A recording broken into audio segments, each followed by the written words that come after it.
ഒരു കാലത്ത് പ്രമാദമായ ചില വാർത്തകളും കാര്യങ്ങളുമൊക്കെ ഇല്ലേ നമ്മൾ ഒരുപാട് ചർച്ച ചെയ്ത വിഷയങ്ങളായിരിക്കും. അതിന്റെ ബാക്കി പത്രം എന്താണ് എന്നതാണ് ഒരു സ്പെഷ്യൽ റിപ്പോർട്ടിലൂടെ നമ്മൾ നോക്കാൻ പോകുന്നത്. രാജ്യത്തെ കോർപ്പറേറ്റ് മേഖലയിൽ ഏറെ ചർച്ച ചെയ്യപ്പെട്ട ഒന്നായിരുന്നു കൊച്ചി സ്വദേശി അന്ന സെബാസ്റ്റ്യന്റെ മരണം. അമിത ജോലിഭാരത്തെ തുടർന്നാണ് മകൾ മരിച്ചതെന്നായിരുന്നു കുടുംബത്തിന്റെ ആരോപണം. ഏണസ്റ്റ് ആൻഡ് യങ് കമ്പനിയിലെ ചാർട്ടേഡ് അക്കൗണ്ടന്റ് ആയിരുന്ന അന്ന കഴിഞ്ഞ ജൂലൈയിൽ താമസ സ്ഥലത്ത് കുഴഞ്ഞു വീണാണ് മരിച്ചത്. മരണം നടന്ന് ഒരു വർഷം പിന്നിടുമ്പോൾ അന്നയുടെ ഓർമ്മകളിൽ കഴിയുകയാണ് മാതാപിതാക്കൾ.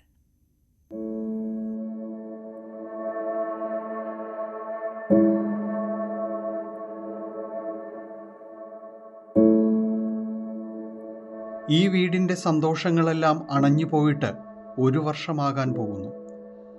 പഠനത്തിലും പാഠ്യേതര വിഷയങ്ങളിലും ഒരുപോലെ മിടുക്കിയായിരുന്ന തങ്ങളുടെ മകളുടെ വിയോഗം ഉൾക്കൊള്ളാൻ നാളിത്രയായിട്ടും മാതാപിതാക്കളായ അനിത അഗസ്റ്റിനും സിബി ജോസഫിനും കഴിഞ്ഞിട്ടുമില്ല. സ്വപ്നം കണ്ടൊരു ജോലിയിലേക്കെത്തിയ സന്തോഷം മകൾക്കുണ്ടായിരുന്നു. എന്നാൽ അതിൻ്റെ സമ്മർദ്ദങ്ങൾ വലുതായിരുന്നു.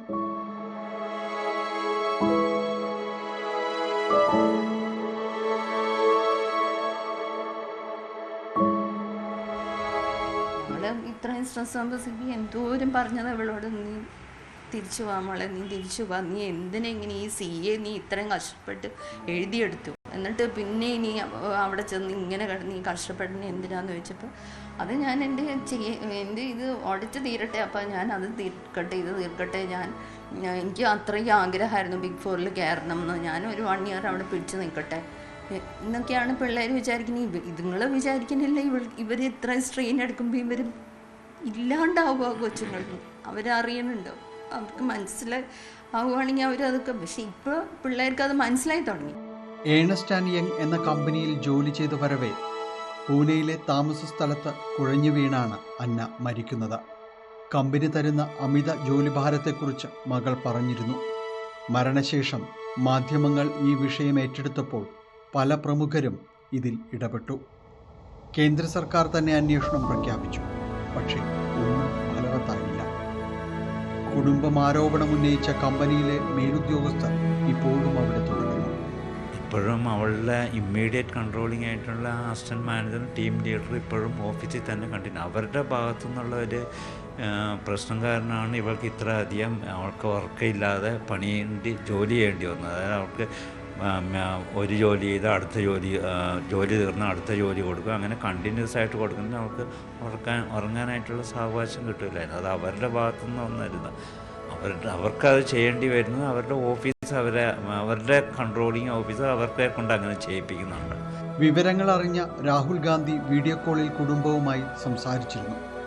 തുടർന്ന് പ്രൊഫഷണൽ കോൺഗ്രസ് തുടങ്ങിവെച്ച ക്യാമ്പയിൻ അതിൻ്റെ അവസാന ഘട്ടത്തിലെത്തി നിൽക്കുന്നതായി കുടുംബം പറയുന്നു. വലിയ സ്വപ്നങ്ങൾ കണ്ട മകളുടെ ദീപ്ത സ്മരണകൾ നിലനിർത്താൻ ഒരു ട്രസ്റ്റ് തുടങ്ങാനുള്ള ഒരുക്കത്തിലാണ് കുടുംബം. കോർപ്പറേറ്റ് രംഗത്തെ തൊഴിൽ പീഡനത്തിനെതിരെ തങ്ങൾ തുടങ്ങിവെച്ച പോരാട്ടം ഇപ്പോൾ പലരും ഏറ്റെടുക്കുന്നതിന് കണ്ണു നിറഞ്ഞ് ചേർത്തു വയ്ക്കുകയാണിവർ. അവൾ പോയി ഇപ്പോഴും നമുക്ക് അംഗീകരിക്കാൻ പറ്റുന്നില്ല. അങ്ങനത്തെ ഒരു വെച്ചാൽ നമുക്ക് അത് ഒരിക്കലും പക്ഷെ ഒരു അവൾ ആ സഹിച്ചതിനും അവൾ നേരിട്ടതിനും എന്തെങ്കിലും ഒരു അർത്ഥം ഒരു അർത്ഥം അതുകൊണ്ട് ഉണ്ടായെങ്കിൽ അത് നല്ലത് അത്രയും നമുക്ക് പറയാനുള്ളൂ. ക്യാമറമാൻ KP ധനേഷിനൊപ്പം ടാനി പോൾ, ന്യൂസ് 18 കൊച്ചി.